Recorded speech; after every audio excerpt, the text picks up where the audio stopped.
ಪಾಕಿಸ್ತಾನ ಕೂಡ ಒಂದು ದಿನ ಮುಂಚಿತವಾಗಿ ಸ್ವತಂತ್ರ ದಿನಾಚರಣೆ ಆಚರಿಸ್ಕೊಳ್ತು. ಆ ಸಂದರ್ಭದಲ್ಲಿ ಕೇಕ್ ಕಟ್ ಮಾಡಿದಾಗ ಬಾಚ್ಕೊಂಡು ತಿನ್ನೋ ಪರಿಸ್ಥಿತಿ ಬಂದ್ಬಿಟ್ಟಿದೆ. ಬಲೂಚಿಸ್ತಾನ ನಾವು ಪಾಕಿಸ್ತಾನದಿಂದ ಸಪ್ರೇಟ್ ಆಗಿದ್ದೀವಿ ಅಂತ ಹೇಳಿ ಸ್ವಾತಂತ್ರ್ಯ ಘೋಷಿಸ್ಕೊಂಡ್ಬಿಟ್ಟಿದೆ. ಹಾಗಂತ ನಮಗೆ ಈ ಸೋಷಿಯಲ್ ಮೀಡಿಯಾ ಆಚೆ ಹಾಕ್ತಾ ಇರೋದು ಎಲ್ಲವೂ ಕೂಡ ಸುಳ್ಳು ಅಥವಾ ಎಲ್ಲವೂ ಕೂಡ ಫೇಕ್ ನರೇಟಿವ್ ಅಂತ ಹೇಳಲಿಕ್ಕಾಗಲ್ಲ. ಹಾಗಂತ ಮಾತ್ರಕ್ಕೆ ಅಷ್ಟೇ ಸತ್ಯ ಅಂತ ಕೂಡ ನಂಬಲಿಕ್ಕಾಗಲ್ಲ. ಈ ಬ್ಯಾಲೆನ್ಸ್ ಅಚೀವ್ ಮಾಡೋದು ಹೇಗೆ? ಸತ್ಯ ಯಾವುದು, ಸುಳ್ಳು ಯಾವುದು, ಅದರಲ್ಲೂ ದೇಶದ ಶತ್ರುಗಳು, ದೇಶದ ಆಂತರಿಕ ವಿಚಾರ, ಏಕತೆ, ಭದ್ರತೆ, ಈ ವಿಚಾರಗಳಲ್ಲಿ ಸತ್ಯವನ್ನು ಅರಿಯೋದು ಎಷ್ಟು ಮುಖ್ಯ, ಹೇಗೆ ಅಂತ ನೋಡಿ. ಇದು ಹೇಳೋದಕ್ಕಿಂತ ಮುಂಚೆ ನಾನು ಒಂದು ವಿಷಯ ಹೇಳ್ತೀನಿ. ದುಬೈಯಲ್ಲೋ ಎಲ್ಲೋ ಒಂದು ಕಡೆ ನಾಯಿಗಳು ಮಾತಾಡ್ಕೊಳ್ತಿತ್ತಂತೆ. ನೋಡಪ್ಪ, ಏನು ನಿನ್ನ ಇಂಡಿಯದ ನಾಯಿ ಹೇಳ್ತಿದ್ದು, ಏನು ನಿನ್ನ ಫಸ್ಟ್ಲಾಗಿ ಬಿರಿಯಾನಿ ಸಿಗ್ತಾಯಿದೆ, ಟೈಮ್ ಊಟ ಸಿಗ್ತಾಯಿದೆ, ಏನು ಜೀವನ ನಿಂದು ಅಂತೇಳಿ.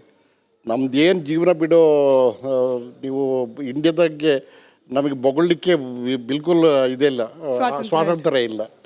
ಸೊ ಆ ರೀತಿ ನಾವುಗಳು ಆಗಿದ್ದೇವೆ. ಈಗ ಏನು ಟೀಕೆಗೆ ಟಿಪ್ಪಣಿಗಳು ಎಲ್ಲ ಇರ್ತದೆ ನೋಡಿ, ಅದು ಅರ್ಥಹೀನ ಅಂತೇಳಿ ಇಡೀ ಎಲ್ಲರಿಗೂ ಗೊತ್ತಿದೆ. ಅದು ನಾವು ಒಂದೇ ಒಂದು ಅಂತ ಹೇಳಿದರೆ, ಈಗ ಡಿಫೆನ್ಸ್ ಮಿನಿಸ್ಟ್ರಿ ಒಂದು ಸ್ಟೇಟ್ಮೆಂಟ್ ಕೊಡ್ತಾ ಇದೆ, ಅದಕ್ಕೆ ಉಲ್ಟಾ ಮಾತಾಡಬೇಕಾದ್ರೆ ಇನ್ನೇನು ಹೇಳ್ತೀನಿ ನೋಡಿ.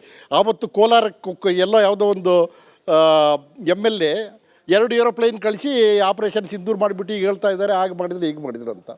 11 ಉಗ್ರಗಾಮಿ ನೆಲೆಗಳನ್ನ ಧ್ವಂಸ ಮಾಡಿ, ಅವರ ಏರ್ ಫೀಲ್ಡ್ಗಳನ್ನ ಧ್ವಂಸ ಮಾಡಿ ಯಾರು ಊಹಿಸಬಾರ್ದು. ಅವ್ರು ಹೇಳಿದ ಜಾಗದಲ್ಲೆಲ್ಲ ಇನ್ಫ್ರಾಸ್ಟ್ರಕ್ಚರಿಗೆ ನಾವು ಹೊಡೆದಿದ್ದೀವಿ. ಸೊ ಇದು ದೊಡ್ಡ ಸಕ್ಸಸ್. ಇದನ್ನು ಅವಹೇಳನ ಮಾಡೋದು, ನಮ್ಮ ಸೈನ್ಯದ ಕೇಪಬಿಲಿಟಿ ಬಗ್ಗೆ ಮಾತಾಡೋದು, ಅಲ್ಲಿ ಚೈನಾ ಬಂದು ಕ್ಯಾಪ್ಚರ್ ಮಾಡಿಬಿಟ್ಟಿದೆ, ಹಾಗೆ ಹೀಗೆ ಅಂತೆಲ್ಲ ಹೇಳ್ತಾ ಇರೋದು ನಿಜ ಜನಗಳನ್ನು ಕನ್ಫ್ಯೂಸ್ ಮಾಡ್ತಾ ಇದ್ದಾರೆ. ಇದರ ಬಗ್ಗೆ ನಾವು ಡಿಫೆನ್ಸ್ ಮಿನಿಸ್ಟ್ರಿ ಆಗಲಿ ಯಾರೇ ಆಗಲಿ ಇದರ ಬಗ್ಗೆ ಅವರು ಸ್ಟೇಟ್ಮೆಂಟ್ ಕೊಡೋದಿಲ್ಲ, ಕೊಡಲೂಬಾರ್ದು ಇದು. ಯಾಕೆಂತ ಹೇಳಿದ್ರೆ ಏನು ಬಾಯಿಗೆ ಬರ್ತದೆ ಅದು ಮಾತಾಡ್ಬೋದು ಇವರು.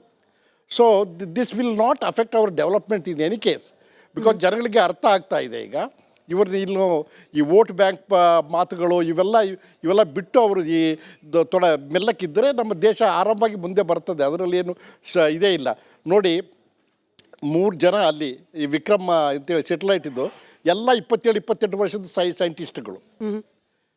ಆಕಾಶ್ ಮಿಸೈಲ್ಸ್ ಆಗಿದ್ದು ನಮ್ಮ ಬೆಂಗಳೂರಿಂದ ಸೈಂಟಿಸ್ಟ್ಗಳು ಅಲ್ವಾ ಸರ್? ಇದರ ಬಗ್ಗೆ ಯಾರು ಮಾತಾಡೋದಿಲ್ವಾ?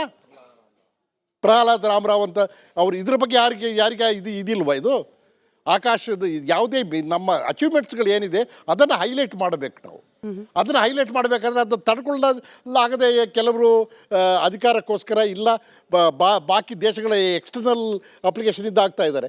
ಈಗ ನಮ್ಮ ಸರ್ ಹೇಳ್ದ ಹಾಗೆ we are fighting not only 2 fronts, we are fighting 3 fronts. ಆಂತರಿಕ ದೇಶದ್ರೋಹಿಗಳಿದೆ. ನೆನ್ನೆ ರಾತ್ರಿ ಒಬ್ಬ ಸಮೀರ್ ಅಂತೇಳಿ, ಅಬ್ದುಲ್ ಸಮೀರ್ ಅಂತೇಳಿ, ಅವನ್ನ ಇಲ್ಲಿ ಹಿಡಿದ್ರ, ನಮ್ಮದೇ ಕಲಬುರಗಿಯಲ್ಲಿ ಹಿಡಿದ್ರ. ಅವನು ಕಂಪ್ಲೀಟ್ ಇನ್ಫಾರ್ಮೇಷನ್ ಪಾಸ್ ಮಾಡ್ತಾ ಇದ್ದಾನೆ. ಇದು ಯಾರ ಕಣ್ಣಿಗೆ ಬೀಳಲಿಲ್ವಾ? ಇಲ್ಲ ಆ ಬಿಲ್ಡಿಂಗಲ್ಲಿ ಯಾವನಿದ್ದಾನೆ ಅವನಿಗೆ ಗೊತ್ತಿಲ್ವಾ? ಯಾರು ಆ ಬಾಡಿಗೆ ಕೊಟ್ಟವನು ನಾಗರಿಕರ ಗೊತ್ತಿಲ್ವಾ ಅವರಿಗೆ? ಬೇಕು ಅಂತಲೇ ಅದು ಎದುರು ಬಿಟ್ಟು ಇಲ್ಲಿ ನಮಗೆ ಯಾಕೆ ಆಗಬೇಕಾಗಿದ್ದು, ದೇಶ ಏನಾದರೂ ಹಾಳಾಗಲಿ, ಈ ರೀತಿಯಂಥ ದೇಶದ್ರೋಹಿಗಳನ್ನ ನಾವು ತಡ್ಕೊಳ್ಳೋದು ನಿಲ್ಲಿಸಬೇಕು. Even Bharat electronic limited engineering ಕೆಲಸ ಮಾಡ್ತಾ ಇದ್ದವನು ಅಲ್ಲಿಂದ ಇನ್ಫಾರ್ಮೇಷನ್ ಕಳಿಸ್ತಾ ಇದ್ದಾನೆ. ಸೊ ಇದರ ಬಗ್ಗೆ ನಾವು ಮತ್ತೆ ಅಲ್ಲಿಗೆ ಬೇಲ್ ಮಾಡಲಿಕ್ಕೆ, ಅಲ್ಲಿ ಮತ್ತೆ ಅಡ್ವೊಕೇಟ್ಸ್ ಬೇರೆ ಅಲ್ಲಿ ಅವನಿಗೆ ಇದು ಮಾಡಲಿಕ್ಕೆ, ದೇಶದ್ರೋಹಕ್ಕೆ 20 ವರ್ಷ ಅಲ್ಲ ಅವ್ನಿಗೆ ಗಲಿಗೇರಿಸಬೇಕು ದೇಶದ್ರೋಹ ಮಾಡೋವನಿಗೆ ನಾನು ಹೇಳೋದಾದರೆ. ಸೊ ಇದು ಇನ್ನೊಂದು ಇಷ್ಟೇ ಅಲ್ಲ, ಇನ್ನೊಂದು ಫ್ರಂಟ್ ಓಪನ್ ಆಗಿದೆ, ಅದು ಬಾಂಗ್ಲಾದೇಶ್. ಈಗ ಬಾಂಗ್ಲಾದೇಶ ಈ ಕಡೆ POKಯಿಂದ ಅಲ್ಲಿಂದ ಶಿಫ್ಟ್ ಮಾಡ್ಕೊಂಡಿದ್ದಾರೆ, ಅಲ್ಲಿಂದ ಕಳಿಸ್ತಾ ಇದ್ದಾರೆ. ತೆಹರಿಕೆ ತಾಲಿಬಾನ್ ಅಂಥೇಳಿ ಅಲ್ಲಿ ಅವ್ರದ್ದು ಬೇಸಸ್ಗಳು ಅಲ್ಲಿ ಶುರುವಾಗಿದೆ ಈಗ. ಸೊ ಈ ಪರ್ಯಾಯ ದ್ವೀಪ ಏನಿದೆ, ಇಂಡಿಯಾ ಇಸ್ ಎ ಪೆನಿನ್ಸುಲಾ. 3 ಕಡೆ ಸಮುದ್ರ ಇದೆ, ಒಂದು ಕಡೆ ಹಿಮಾಲಯ ಪರ್ವತ ಇದ್ದು, ಈ ಕಡೆ ಆ ಕಡೆ ಇದೆ. ಶತ್ರುಗಳು ನಮ್ಮನ್ನು ಕವರ್ ಆಗಿದೆ.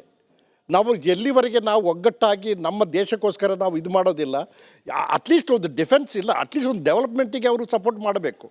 ಅವ್ರ ಕೈಲಿ ಏನು ಕಾಂಟ್ರಿಬ್ಯೂಷನ್ ಆಗದಿದ್ದರೂ ಸಹ ಈ ರೀತಿ ಶತ್ರುಗಳಿರಬೇಕಾದ್ರೆ ಆ ಶತ್ರುಗಳಿಗೆ ಆದಷ್ಟು ಏಜೆನ್ಸಿಗಳನ್ನ ಬಿಡ್ತಾರೆ. ISI ಆ್ಯಕ್ಟಿವ್ ಇದೆ, ಎಲ್ಲ ಇದೆ. ಸೊ ಇದರ ಬಗ್ಗೆ ನಾವು ಹೆಚ್ಚು ಯೋಚನೆ ಮಾಡಬೇಕು. ಮತ್ತು ನವ ಯುವಕರುಗಳಿಗೆ ಇದ್ರ ಬಗ್ಗೆ ಅರ್ಥ ನಾವು ಕಲ್ಪಿಸಬೇಕು. ಯಾಕೆಂತ ಹೇಳಿದರೆ ಈಗ ಇವರು ಯಾರು ನಂಬೋದೇ ಇಲ್ಲ. ಇವರು ಮೇಲಿಂದ ಬೇಕಾದಷ್ಟು ಸರ್ಕಾರಕ್ಕೆ ಇದೆ. ಮದ್ಯ ವ್ಯಸನಗಳಿದ್ದಾರೆ, ಚರಸ್ ಗಾಂಜಾ ನಡೀತಾ ಇದೆ, ಪ್ರತಿಯೊಬ್ಬ ಮನೆಯಲ್ಲಿ ಇದ್ದಾರೆ.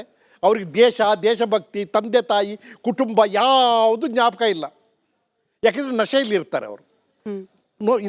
ಇಂಥದಕ್ಕೆ ಅವರು ದೇಶಕ್ಕೋಸ್ಕರ ದೇಶದ ಮುಂದೆ ಬರೀಲಿಕ್ಕೆ ಅವರಿಗೆ ಅವಕಾಶ ಕೊಡಬೇಕು, ಅವ್ರನ್ನ ನಾವು ಪ್ರೋತ್ಸಾಹಿಸಬೇಕು. ಸರಿ. ಎರಡನೇದು ಲಾಸ್ಟಿಗೆ ನಾನು ಹೇಳ್ತೇನೆ, ದೇಶಭಕ್ತಿ ಆಗಲಿ ಇವೆಲ್ಲ ಇದೆಯಲ್ಲ, ಇದು ಚಿಕ್ಕಂದಲ್ಲೇ 10ನೇ ಕ್ಲಾಸು ಒಳಗೇನೆ ಬರಬೇಕು. ಅದು ಚಿಕ್ಕ ಇದರಲ್ಲೇ ಯಾಕೆ ಬರಬೇಕು ಅಂತ ಹೇಳಿದರೆ, ಅದು ಒಳಗಿಂದಲೇ ಒಳಗೆ ಅವರಿಗೆ ಪ್ರೇರಣೆ ಆಗಬೇಕದು. ಯಾವಾಗ ಅವರು ಮೇಲೆ ಹೋಗಿ ಎಕ್ಸ್ಪೋಸ್ ಆಗಿಬಿಡ್ತಾರೆ ಸೋಷಿಯಲ್ ಮೀಡಿಯಾದಲ್ಲಿ, ಅಲ್ಲಿ ಅವರ ಮನಸ್ಸೆಲ್ಲ ಕನ್ಫ್ಯೂಷನ್ ಆಗಿರ್ತದೆ. ಸೊ ಅದಕ್ಕೋಸ್ಕರ ಈಗ ಸರ್ ನಮ್ಮ Murali sir, air marshal Murali sir ಹೇಳ್ದ ಹಾಗೆ, ಇದು ಟೆಕ್ಸ್ಟ್ ಬುಕ್ಸ್ಗಳಲ್ಲಿ ಇದರಲ್ಲಿ ಎಲ್ಲ ಬಂದು ಹೆಚ್ಚಿಗೆ ನಾವು ನಿಜವಾದ ಒಂದು ರಿಯಾಲಿಟಿ ಏನಿದೆ ಅದನ್ನು ತೋರಿಸಬೇಕು. ನಿಜ.